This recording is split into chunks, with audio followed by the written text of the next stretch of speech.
Hey, thanks for sending in your essays. So we'll go over the 2022 February essay questions 1 through 5. I already made specific comments and feedback in these yellow sticky notes that you can expand, but I just wanted to go over some general feedback and maybe some examples of what you might want to do instead. So let's just kind of quickly go through them and kind of see what you could do. So question 1, this is a criminal law, criminal procedure question. So, overall, the issues that you've identified, those are really good. You've um, so conspiracy was a pretty minor issue, but that should have been there to get as many points as you want, as many points as you can. But let's take a look at some of these rule statements that you made. So the agreement by two or more people to commit a crime and actually commit the crime intended. That's the full sentence. So generally, I like to just have a more fleshed out version of this.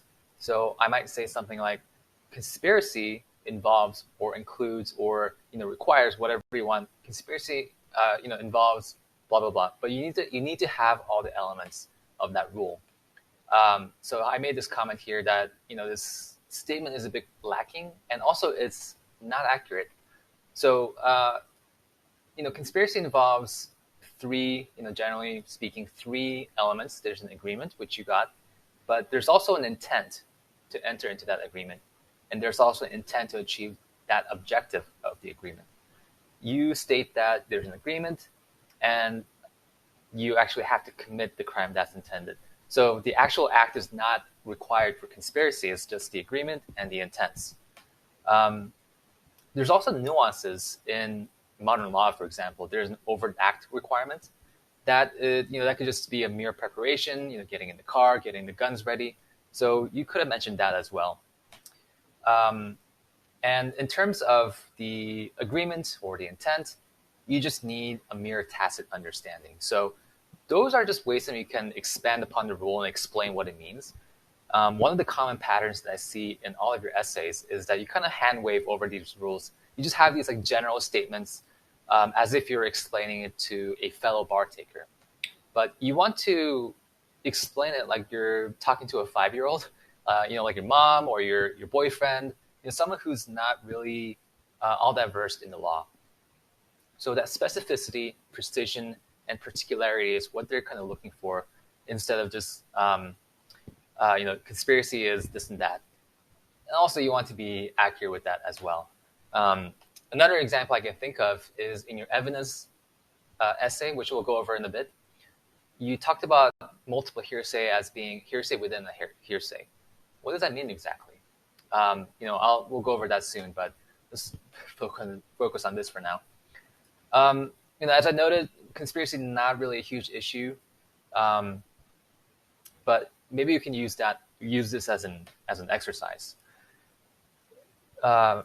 Here you just say, we can be presumed from the facts that Jim and Fred agreed to commit robbery because they were both armed with handguns and drove together. So that's true. We could kind of presume from the facts, but maybe let's expand on that a little bit. So I already have an example here. And it's true that we don't have like too much going on in these facts, but we want to take them step by step through the facts.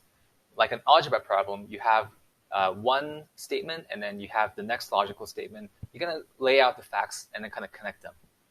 So you could say, since two people, that's an element, right, of conspiracy. Since two people, Jim and Fred, drove to the store together with handguns, it can be presumed that there was an agreement, another element, to commit the actions that took place in the store. It's also likely that they had the intent to enter into the agreement and achieve the same objective of demanding from the store. And if you want to flesh this out even more, you could, cite the fact that they drove together, they had handguns, they actually went through with the plan, and there's nothing in this facts that say there's like any like conflicts with the plan. So you could be citing a lot more facts here, and then you concluded that they could have been charged with conspiracy. Sure, okay, so thus it is likely that Jim could be charged with conspiracy. You could even say because And then, so this might be more helpful for a bigger issue, but typically it kind of helps to summarize the facts and make the conclusion a little bit more kind of wrapped up. And here I say show your work like an algebra problem, taking the reader step by step. So here we talk about the next issue, which is felony murder. I noticed that you talk about murder generally here, and then separate out into felony murder here. It's fine that you define murder here. That's the broad issue here. But the main issue here is about felony murder, and all these facts may be more relevant to whether it's felony murder or not. You do define felony murder here, and we talk about Jim robbing the store, and then the death resulting from that. So it could be. So sometimes you want to state the obvious. Robbing a store is a felony, and you want to state that here. Remember we talked about explaining to a 5-year-old or someone who knows nothing about the law. Do they know whether burglary, robbery, kidnap are those felonies? We don't know that. So it could be good if we mention that robbery is a felony, and that satisfies the part of the rule about commission of a felony. And let's see, this could also be relevant to felony murder as well. Since murder generally is not the big issue here, maybe you want to move this part highlighted down maybe here somewhere. And you could just you could definitely define murder here, and then go into murder, felony murder after that. And this one is about co-conspiracy. So this is about co-felons. So we have Jim and Fred who armed and robbed the store. So there are three different rules or theories surrounding co-felon liability. So there is the proximate cause theory, there's the agency theory, there's a red line limitation theory. So it's not clear which one we're talking about here. So again, the rule seems to be just a very basic statement of, and actually this seems like this is the proximate cause theory, where whoever, if there's a death, then automatically the co-felon is liable for murder. But that's not always the case. So we might want to maybe discuss them separately, or note that I believe the agency theory is the majority rule. Let me check here.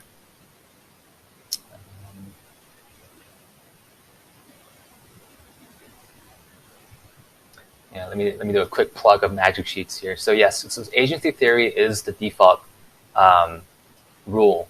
So in this case, I guess if you were going to stick to one theory, it would have been the agency theory. Ideally, you want to mention all three and discuss how it would play out under all three types of jurisdiction. But this is again, a hand wavy sort of statement. Let's see, we're on call number 2 now. So attempt is the intent to commit a crime, but failing it to see it to completion. That sounds like yet another, just a general statement. It almost sounds like you're making it up. Not really. I mean, I can tell that you kind of have an idea of what it is, but we want to be more specific in particular. So I wrote a note here.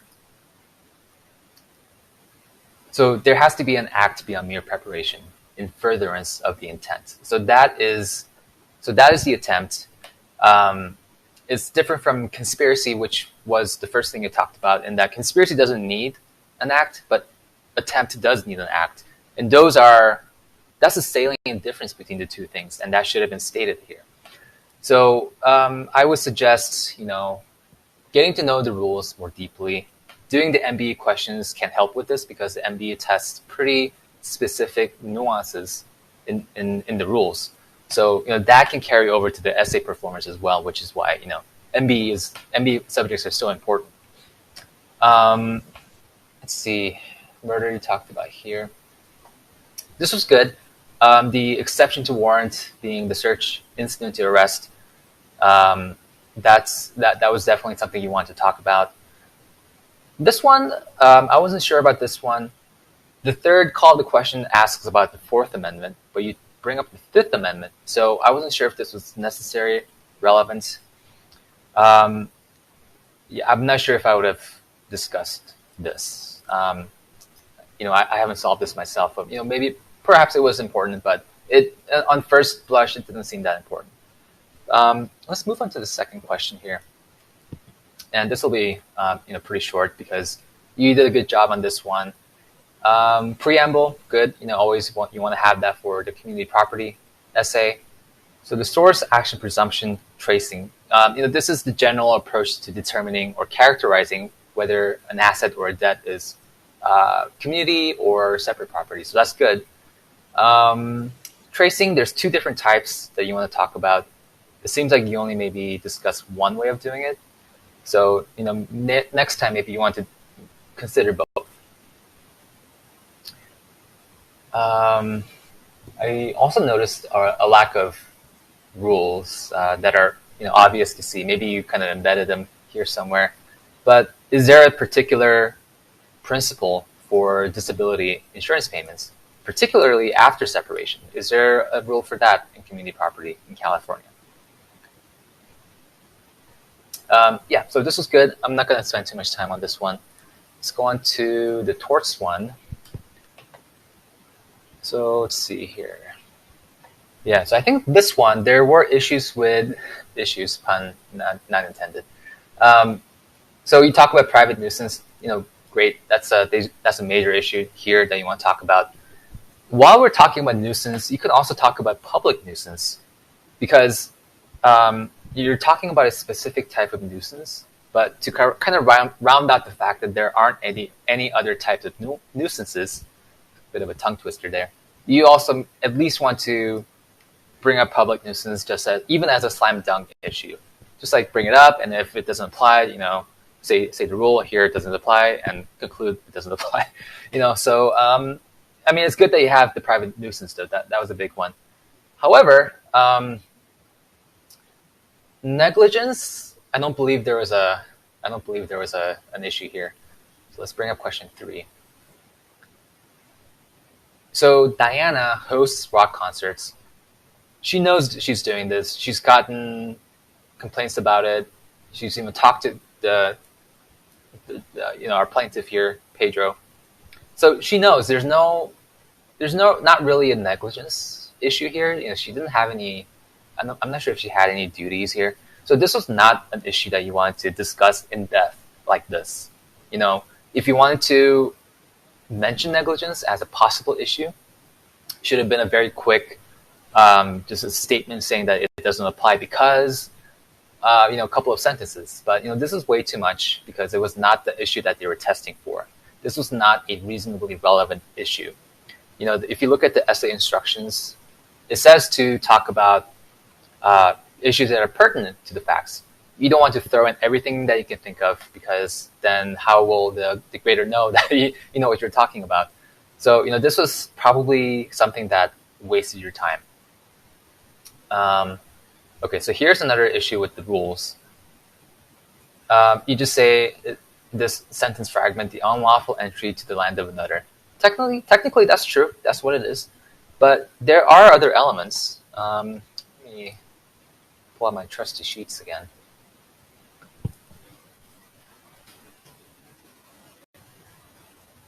Ooh. Trespass the land.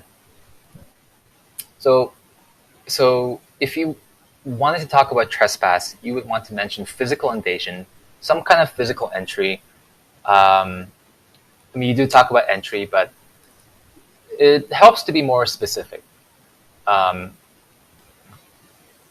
Yeah, so here, bring this out here. So Diana went to his house. So that's a fact you could definitely introduce there.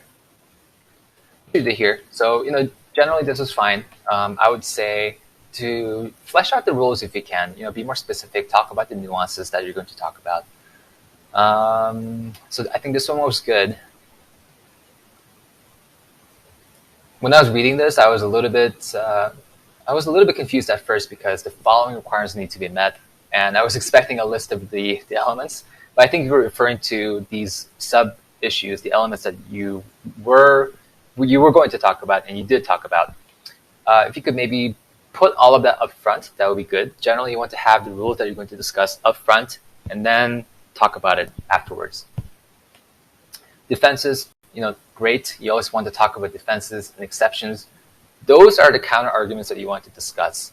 Some essays counter argue using the facts. I think that's sort of a waste of time because you're kind of making up facts at some point if you do it too much. A better way to counter argue is to use the issues. Like what is the defendant going to argue? Is the defendant going to bring up a defense? Maybe there's an exception. Maybe the element was not met. Whatever the case may be. So, in any case, it's good that you brought up the defenses. Yeah, no other notes here. Okay. Oh, so this is my favorite one here. So we have evidence and PR. So generally speaking, there's a way to approach each subject. If you look at enough essays from the past exams, you'll see that there's a bit of a pattern. For example, you did well here by bringing up legal relevance and logical relevance, which you do want to do with every piece of evidence. Here, it seems like you stated the rule up front and expected to bring it up multiple times afterwards. I think that's fine technically, except here you didn't really refer to these rules. Every time I think you did it once. But I think maybe a better approach would be to bring this up for the first time under the first piece of evidence, let's say under Ben's testimony. So maybe this would be up here, and then you talk about the rule, and then talk about some of the fact stats, whether it meets or doesn't meet this rule, and then go on with the rest of it. And then let's say you get to the second piece of evidence, Anita's testimony. You would bring these issues up again, and you could say something like see above. That would be perfectly fine. To have this introduced first when you first need it. Just brief mention here. Prop 8, that's great. For criminal California evidence questions, you do want to bring that up, so that's great. Okay, so here's kind of the problem here. So it may be because there was this question here. There's a PR question. You brought up PR issues when you were supposed to talk about evidence issues. And, maybe this was relevant, and I'm sure it was, but it happened multiple times. Maybe this was, this is fine. This is, evidence kind of crosses over with PR in terms of attorney-client privilege, confidentiality. What about this, though? Attorney's witness. I think that's exclusively a PR issue. Keeping client's property safe, pretty sure that's PR only. Duty of fairness, that's definitely a PR only issue. We're still in the evidence section here, so it's not a relevant issue. If anything, it should have been brought up at the, in the second half of the essay. So that's highly confusing to the reader. Let's go back up here. Hearsay, that is a huge issue. I even bolded this one. This should have been the first issue that you discussed. And hearsays, typically, often, you talk about exceptions because that's pretty much the issue that arises with hearsay. You have hearsay, and then the rest of the issue is about all these different exceptions. So here, I think I mentioned, I think I had a piece of feedback here. Oh, I guess I had an issue with this statement itself. The statement is hearsay, but what does that mean? If something is hearsay, it's going to be excluded from the body of evidence. So let's see. So this call of the question even asks, should the following items be admitted into evidence? That should be the question that you're answering, not whether something is hearsay. So you could say, thus this statement is hearsay and will not be admitted into evidence. because it made out of court statements. I guess is the rest of the sentence here to Dan's attorney. So that would be a better statement than just saying this is hearsay. What does that mean? What's the significance of that? Okay, so you do talk about logical relevance and legal relevance here, which is great. What's not great here is here you say Ben's statement, if permitted, would tend to prove that Dan did kill Victor.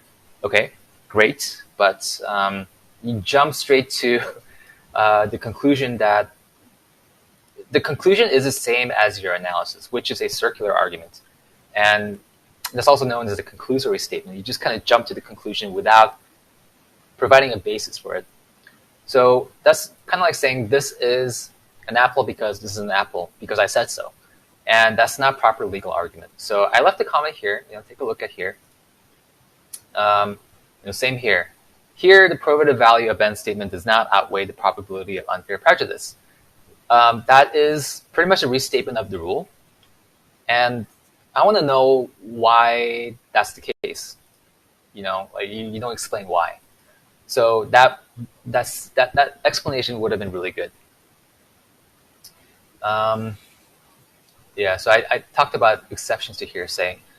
Usually there are, and I guess in few cases there aren't, but you at least want to at least try to raise some issues that might be feasible, and then you can knock it down later. But at least try to bring up some exceptions that might be applicable to hearsay here. I think this is good. Admissions by party. Maybe that would be a good one because we're talking about Ben's testimony, and Ben is on the other side here. So that would have been definitely an issue to raise. Whether or not you conclude it is an exception or not, based on the facts, you at least want to bring it up to discuss it. So here we're talking about the second piece of evidence, Anita's testimony. You want to bring up logical and legal relevance, again, for each piece. So just note there. It's good. I'm asking about whether hearsay is applicable. Since we're talking about testimony, hearsay is probably going to be something you want to at least bring up. Yeah, relevance here again. And yeah, PR issues, touched upon it earlier. Relevance. So this is what I talked about maybe like 10, 15 minutes ago. So you talk about double hearsay. Double hearsay is hearsay within hearsay. And I'm just sitting here confused, like what does that even mean? Yeah, so this is a very hand-wavy statement.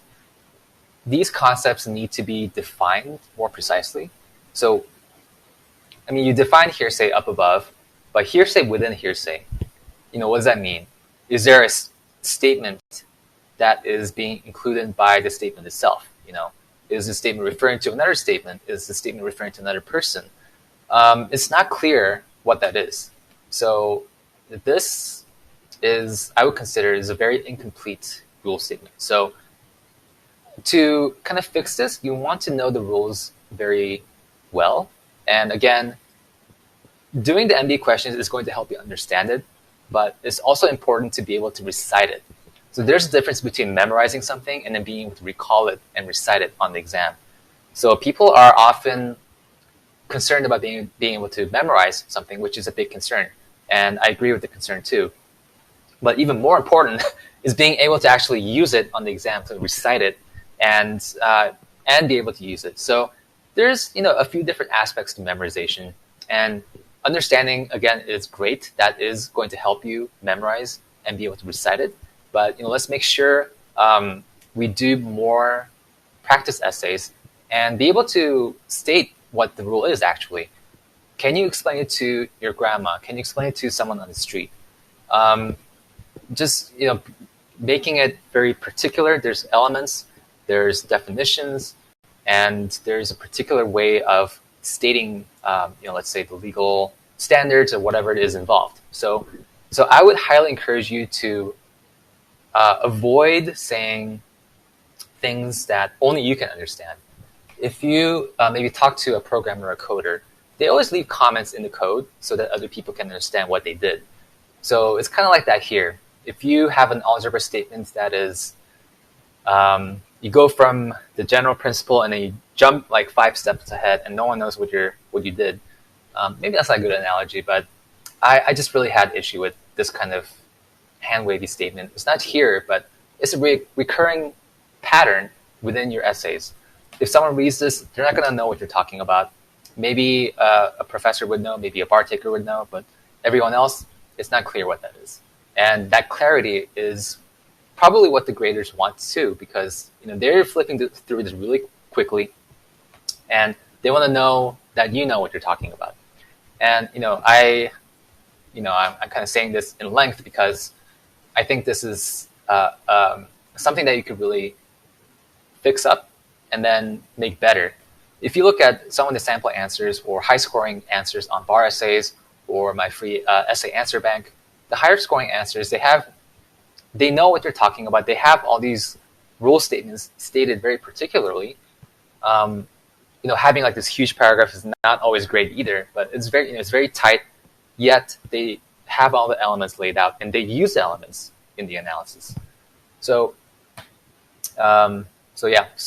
I may refer to that again later, but I just wanted to really emphasize that so that the next time you take the exam, you will be able to recite the rule the way that the bar likes to see, basically.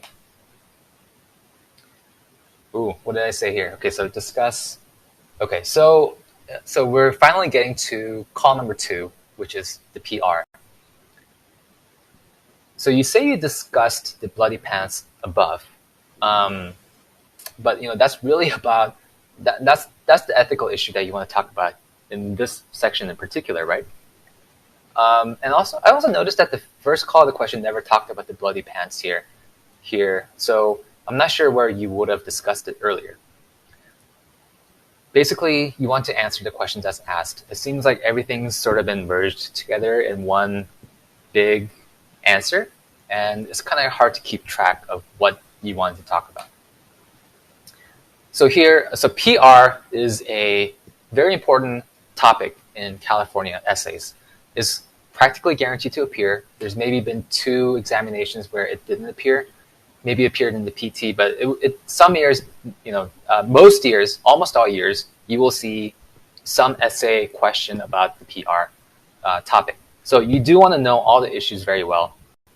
Generally, the PR questions ask you what violations occurred, which means it's a broad call to questions, which means you want to identify as many issues as possible. So I listed some possible issues that you could have talked about here, and which you did. You talked about duty of fairness above, duty of confidentiality, safekeeping property. I feel like there could have been more that at the very least could have been rearranged so that you're talking about it down here. Withdrawal, it's good. It's like breath of fresh air. It's good. Permissive withdrawal was an issue here, so great. So let's go to the last essay here. I'm not sure if I had that many issues here. So what I noticed here was you talk about personal liability for these partners. But I think the standard is joint and several liability. So that's maybe not a huge deal, but maybe you want to kind of keep that in mind for the next time. I like the structure that you have here. You talk about all these different potential issues that could be relevant. The question asked about, I believe, on what theories Arnold might be personally liable for damages to landlord. And by the way, even though it says personally liable, if you're jointly and severally liable, you're also personally liable, I think. So I just wasn't sure. It was hard to tell what your answer was here. I guess this is one answer here, but there just wasn't like a clear, here's what Arnold is liable for. You did talk about many different issues, which is great, but did you answer the question? I mean, you probably did somewhere, but I just couldn't tell, at least through like a rough reading of it. Yeah, so generally good statement of concepts, wasn't too clear about Arnold's liability. There was maybe another issue about promoter liability because Arnold acted before incorporation. So I think that's another issue they could have talked about. In corporations essays, you do often have PCV issues, piercing the corporate veil. So maybe consider including that.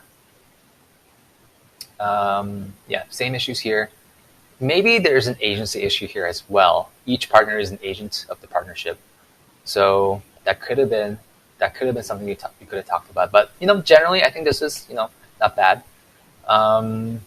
So let me show you this matrix I made of the common mistakes here. So this was a big one. Rules, you want to define them clearly. You want to have specific elements, and you also want to discuss those elements.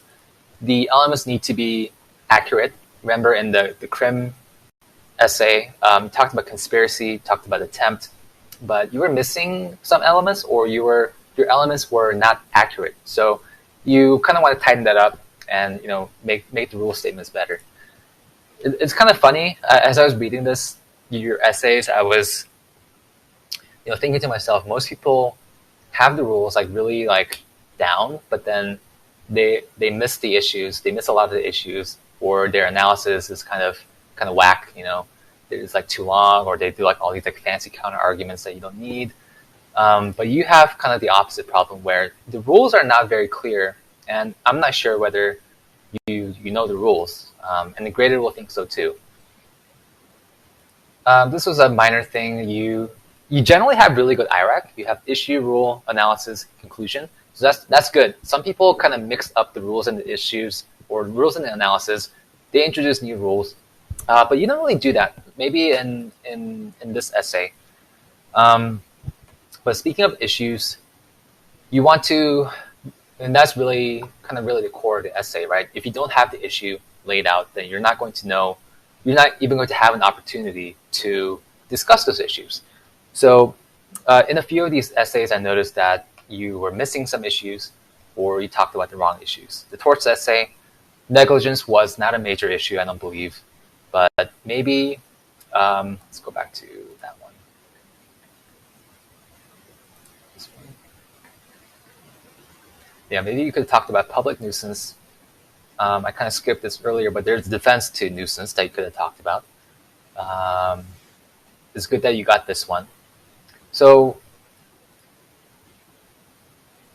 let's see, evidence. Yeah, so this was, honestly, this was kind of a mess. Essay 4 was a mess. You want to keep the issues to, what they're asking for. So answer the question asked. I think there's just a bit of confusion with the crossover. So, I get the confusion, but you want to keep it organized. You're good at organizing the issues and the discussions. So, kind of bring that skill over to keeping the issues where they belong. And to do that, a good way is to study how it's been done in the past. So look at the selected answers, look at bar essays, look at my essay answer bank for some examples of high scoring and low scoring answers. And if you have Barbary or maybe other bar prep materials, but I really liked Barbary for clearly laying out the issues that are discussable. They kind of went overboard with the all the analysis, but at least for the issues, they were really good at setting them up, and that's how I learned to bring up logical relevance, legal relevance, things like that. You want to have a complete set of issues that they're testing you on. So I'll send this to you, but please focus on these for the next time. That's what I would mostly focus on. Things you did great. IRAC structure, again, that was good. I think you have a decent understanding. Let me be more specific about this understanding of the tested concepts. But you want to be able to state that clearly and particularly in specific elements of it. You want to show the grader that you know this. Don't just keep it inside. I know it's hard to under pressure, type everything out, but just stay focused. Be able to budget your time so that you're able to say everything you want to. maybe you're feeling rushed. It seemed like you finished every essay for the most part. So I can't tell if you're feeling rushed, but um, be more, step by step with everything. I think I said it here. Yeah, think of it as an algebraic problem. Be clear, take it step by step, and be more definite. Don't have like vague, indefinite statements. Be more specific. And I'll talk about the PT in a different video. But let's wrap up this one. And with your July essays, I kind of kept the same feedback and kind of quickly went over them all. And this was a huge problem for this third one. I can send you more feedback about that later. I think maybe the main issue here. I mean, you did well here. This was a good PR answer. It was a broad common question. You had many different issues going on, so that's great. I think you did well here as well. But again, I didn't see any new feedback that I want to give you. So I'll send this to you again, and I'll send you more feedback regarding the PT. But yeah, let's wrap up here. Let me know if you want to see more examples after this. Like look at the look at these stickies, and if you want to see more examples of like how you want to do it, I mean, I'd give you some pointers. Like maybe look at the selected answers, have the issues laid out. If you have Barbary, look at that. But the rules, I think that's more if you look at the outlines, or if you look at the selected answers. A bunch of nerds have written perfect answers. You can study from that. So, but in any case, if you have more questions, let me know. But yeah, I will end it here. Overall, I think you did well. It's this February 2022 exam was brutal in terms of grading. So even people who wrote, really well, they ended up not passing because the curve was so harsh. But anyway, yeah, hopefully this helps. Let me know if you have any questions. Thanks.